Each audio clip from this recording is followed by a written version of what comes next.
Hello, my name is John Burris. Thank you for joining me today for this short video. This video is called 10 Facts About Fascia That Your Doctor Won't Tell You About.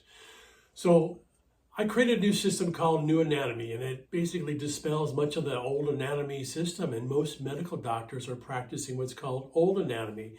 That's hundreds and thousands of years old, and it's in a way, it's so outdated that we keep doing it. And no one knows why. A lot of it's the politics of anatomy and who controls anatomy and whatnot.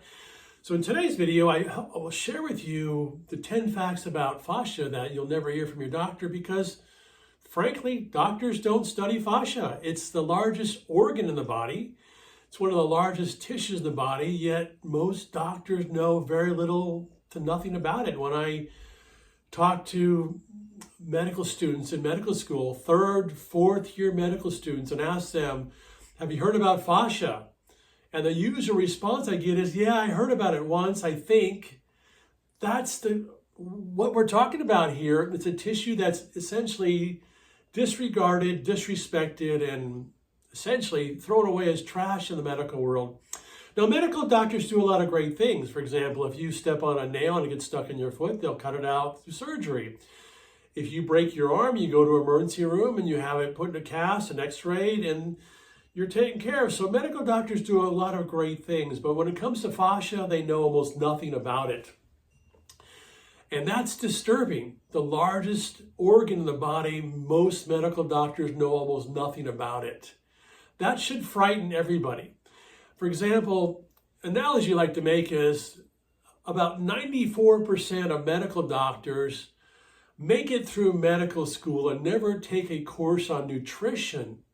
And the ones that do almost always do it as an elective, not as a required course, because they can't get the courses they really want.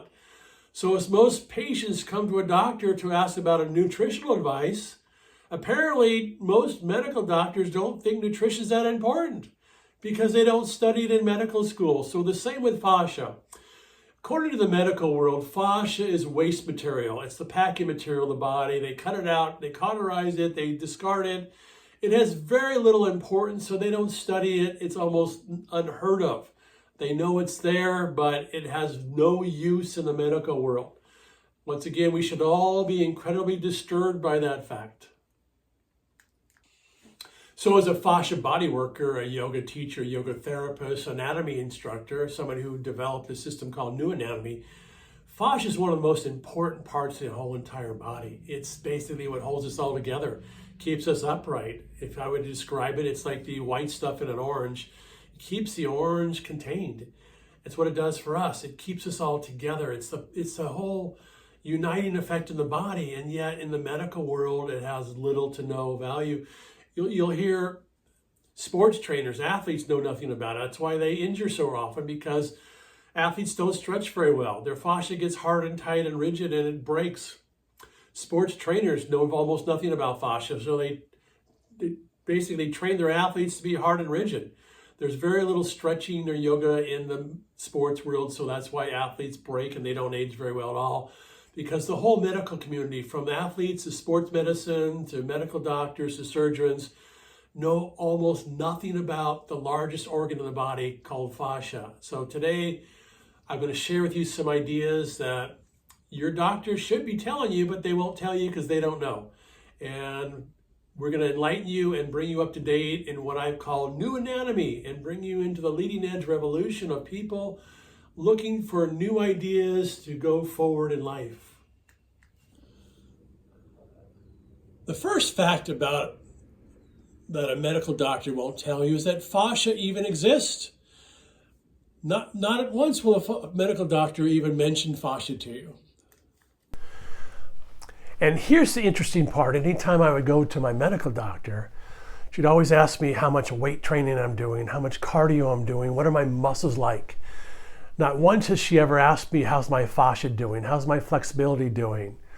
I find that absurd. Not once has a coach, a personal trainer, a massage therapist even asked me, how's my fascia doing? They all want to know how my muscles are doing. What's my muscle strength? How much I'm bench pressing? How much muscle tissue I have? So the fact that a medical doctor won't even acknowledge it exists is alarming because most of them don't know much about it, so they're not even going to mention that it exists. And that trickles down to the rest of the medical field, from the sports field to trainers. They're never going to ask you and tell you that fascia even exists. So that's one of the first facts you'll never hear from a medical doctor, that fascia even exists. The second important fact that you'll never hear from a medical doctor, that fascia is important. So here's the incredible story here. Most medical doctors are practicing old anatomy based on dead bodies cut up in basements of morgues. And that's how they learned about the body. When they cut up dead bodies, they scrape away the fascia, throw it away, and they look for the heart or the brain or the other tissues. And fascia is considered a waste material. In the world I work in, it's called living anatomy, new anatomy, with fascia bodywork and yoga therapy and movement therapy and emotional therapy, where it's living anatomy, and fascia is incredibly important and holds incredible secrets to our health. So you're never going to hear from a medical doctor that fascia is important, but in the world I live in, new anatomy, fascia is incredibly important, and it serves us in incredible ways that you can only imagine. So we're going to get into that as we dive deeper into this. Fascia is important, but you'll never hear about that from a medical doctor. Another important fact that you'll never hear from medical doctors is how fascia holds you up. Without fascia, you'd be collapsing to a floor in a bag of bones and water. Imagine fascia to be like the mortar in a brick building. If you start building a brick building, you lay a foundation of concrete and steel, let it dry, then you put a layer of mortar down, and then a brick on top, and some mortar between the brick, and on top of another brick, and then you stack bricks and mortar together, and eventually you do 1-story, 2-story, 3-story. You put mortar between the bricks, and you add some windows, some doors, some plumbing, some electricity, some roof, and you got a brick building? No, it's a mortar building. It's actually the mortar holding the building up and together. That's a lot of what fascia does. It connects it all together. And without the mortar in a brick building, it wouldn't be a building at all. So it's really a mortar building.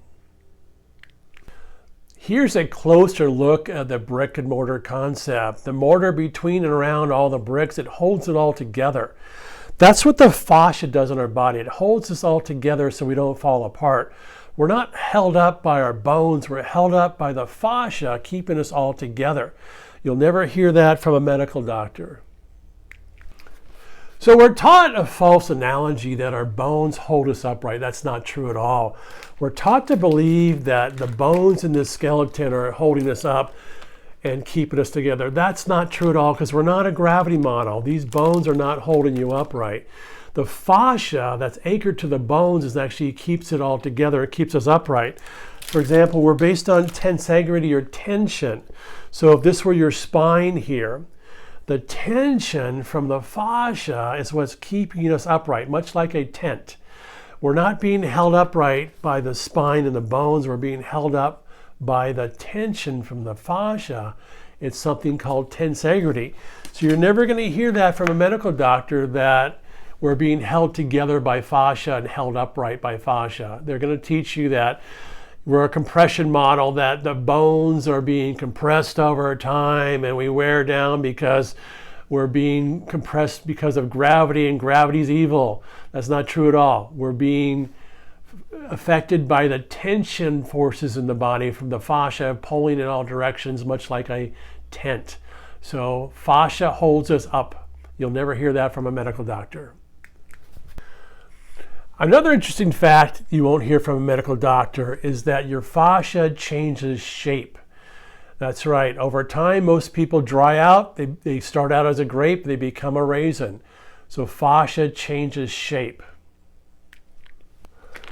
Fascia can be equated to a bag of water.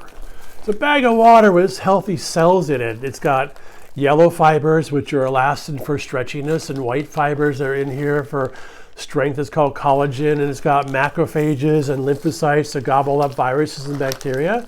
So fascia essentially is a bag of water. Most people, however, do the wrong things in life, and their fascia dries out. It becomes rubbery, brittle, and dry because of what they're doing or not doing in their life. And the medical doctor will say, well, that's just aging. Well, it's not aging. It's what people are doing as they age. They're drying out their fascia, and their fascia is the plasticity in the body. And your body can be liquid and warm and healthy, or it can be dried out in a beef jerky body, because it will change shape throughout the course of your lifetime based on what you do or don't do. So fascia is malleable, it's liquid, it's plastic, and it will change shape for the better or for the worse. And you'll never hear that from a medical doctor. So there's two main forces at play. One's called hydrogen bonding, one's called thixotropy.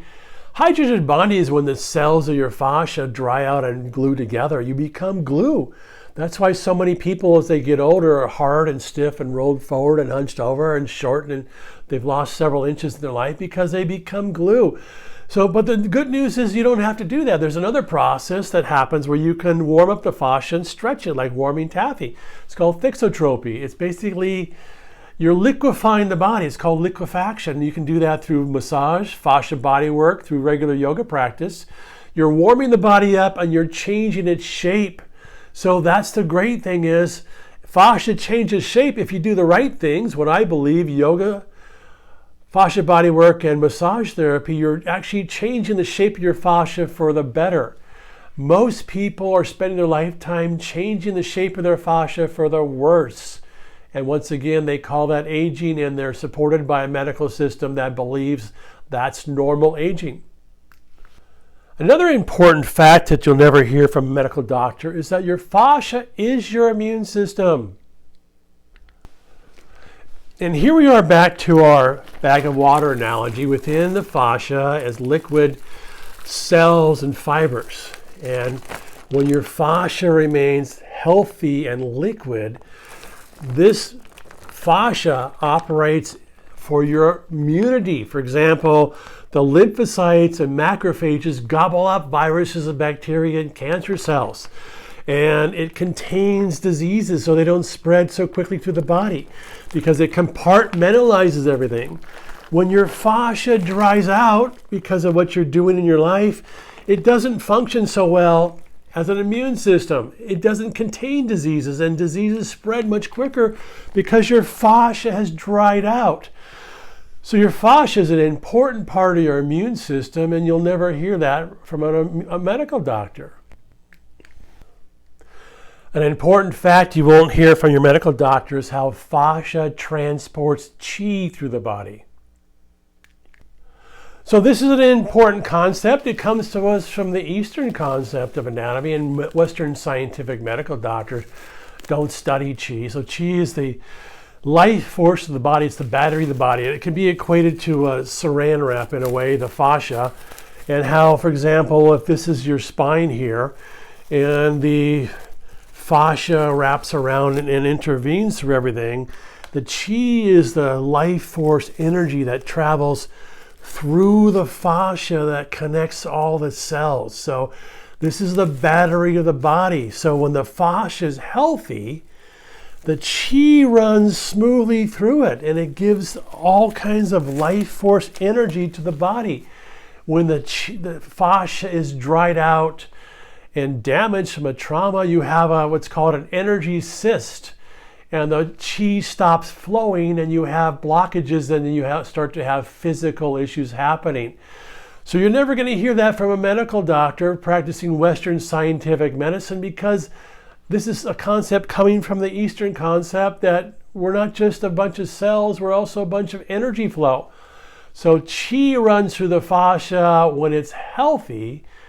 The chi runs unimpeded. When the fascia dries out or has an injury or trauma, you start having problems because the chi is blocked. So most of the time you'll never hear from a medical doctor how most injuries are fascia related. So often I'll hear medical doctors, sports therapists, trainers, and sports media talk about injuries, and they have no idea about fascia. You'll hear stories like, oh, some of the best basketball players all tore their Achilles tendon last year. It must be something in the water they drank.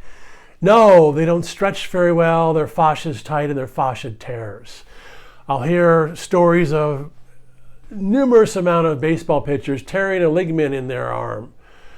It's all fascia related because most athletes train with weight training and they don't stretch and their fascia is dried out and hard. It's actually the fascia that connects to the bone, not the muscle connecting to the bone. So the fascia will tear most often.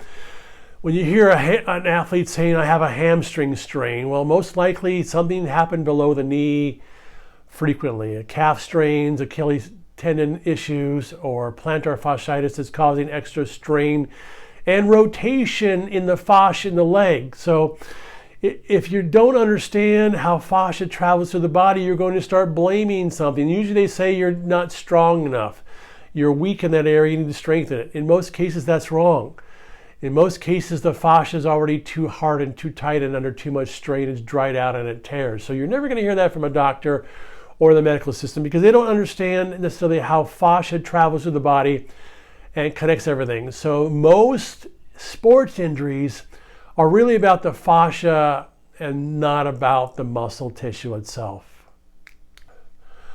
I often hear this surprise and shock from the medical community and the sports media community how an athlete has a back issue and then the year before they had a hamstring strain and a groin pull. The year before that they had calf tightness and the year before that they had ankle issues, and then they all say, well, they're not related. Well, that's called ignorance. That's called practicing old anatomy that's hundreds of years old, based in dinosaur thinking. Of course it's related. It's all related because the sports media, which is based on the Western scientific model, practice mechanism, which is separation. They don't see how it's all connected and how when you have one injury, it leads to another injury. So you're never going to hear that from a medical doctor. You're going to think about it as, oh, they're separate injuries, but they're not. Usually they're always related. Another important fact that you won't hear from a medical doctor is how trauma and emotions are stored in the fascia. Your body is essentially a sponge. Everything that's happened to you trauma-wise, emotionally, physically, is stored in your body. It's in the fascia tissues. For example, many yoga students I've had all of a sudden start sobbing because you're releasing the energy of the emotion stuck in the tissues. Many people, when I'm doing fascia body work on them, will start to sob, to shake. All of a sudden stories come up that have been buried for decades because your fascia is a reservoir of all the stories that you've stored in your body. It's a dumping ground, and when you start to poke it and prod it and start to stretch it and release it, you're releasing all the energy of those stories that's been stored there for a while. So your fascia is basically this bag of water that stores unprocessed traumas, car accidents, falls, memories, all kinds of things. And when you start to work with it, stretch it, open it, physically manipulate it, all of a sudden those stories start to be released. So your fascia is like a library of a lot of things that never got finished in your life. Another important fact that you won't hear from your medical doctor is how fascia is a key to dynamic aging. So as I witnessed over my lifetime, I witnessed that the hardest, tightest bodies are not the healthiest bodies. They age the quickest. They're dry, they're hard, they're fused together. I've noticed the healthiest body that I work with are yoga people and people who get lots of fascia body work and massages because they're soft. So I believe we're given the wrong model. The wrong model has been keep working out, go to the gym, get hard and tight. That makes you age quicker because you're drying yourself out like a prune. The healthiest tissues are liquid and soft and open, and that's your fascia. You're never going to hear about that from a doctor. Go be softer, be more flexible. In my belief, you should spend 2 to 3 times more time stretching and doing yoga than you should do lifting weights. Because the harder you become, the drier you'll become. And the drier you become, the more fused together you become. So a dynamic part of aging is stay liquid. Practice flexibility more than weight training because your tissues want to be soft and liquid, keeps the cells healthy within the fascia, keeps the chi flowing in the fascia. When you harden your body either deliberately or unintentionally, you dry out, you fuse together, you shrink, and you age quicker. So you're never going to hear that from a medical doctor. They're going to tell you, keep going to the gym and lifting weights, and I think that's the wrong message to be giving people. And number 10 on the facts that your doctor won't tell you is that fascia and bone work together. They need each other. They work symbiotically together. So there's a healthy relationship that goes on between bone and fascia. They need each other. The fascia is the periosteum around the bone. Also, fascia travels through the bone in little holes and becomes the inside of the bone called the endosteum, then travels out the other side. So essentially, the bones are floating in the sea of fascia. They need each other. And here's what's also important. So the bone needs nutrients, and they need healthy fertilizer, and some way that gets that, there's blood vessels that come to the bone to give it nutrients.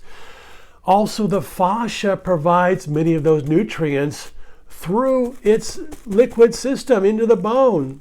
For example, there's cells called osteoblasts, which build bone.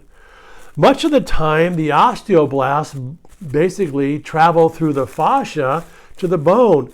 What happens if your fascia is dried out and loses its ability to transport nutrition? Well, then that's part of why your bones are dying, because they're not getting bone building cells because the fascia is too dry. So what I see the mistake most people make, because they're taught by their medical institutions, is all you want to do is keep lifting weights and build stronger bones. I think that's a mistake, because you're drying out your fascia. Now you're not getting the nutrition to your bones that your bones require, and you're ending in the cycle of dried out fascia and weakened bones over time, because healthy bones require healthy liquid fascia. A better way to treat bone issues is to do yoga. You can get your strength work and your flexibility and keep your fascia liquid at the same time. So you're not going to hear that necessarily from a medical doctor. So that's the 10 facts that you're never going to hear from a medical doctor about fascia. And there are more. That's just some. So here's an analogy. Medical doctors do some really good things. Once again, if you have a nail in your toe, the doctor takes it out. If you have a broken arm, you go to the emergency room, the doctor will take x-rays and put a cast on. There's some really good things they do, but they don't understand fascia. And so it's almost a waste of time to ask them. It's like going to an ice cream store and asking for somebody to change the oil in your car. You're just in the wrong place. So in order to understand fascia, you're going to have to go to people who understand it, yoga teachers and body workers and people who, like me, practicing new anatomy, which is a whole new dynamic of how we're living in these tissues of ours. We're not just cells and bones here and there. We're a dynamic living anatomy. Once again, most of us learned anatomy from dead anatomy, from cutting up cadavers, and that's what's still practiced in medical school. So there's a dynamic age ahead of us here as this new revolution in anatomy has begun, and you're part of it. So learn about fascia, how important it is, and it's incredibly important as we go through life and aging and how we see the world. It keeps us together, it holds us upright. It's the transport network for the fascia or life force energy in our body. So there's some dynamic things you're going to find when you start to open up your doorway to how important fascia is in your life.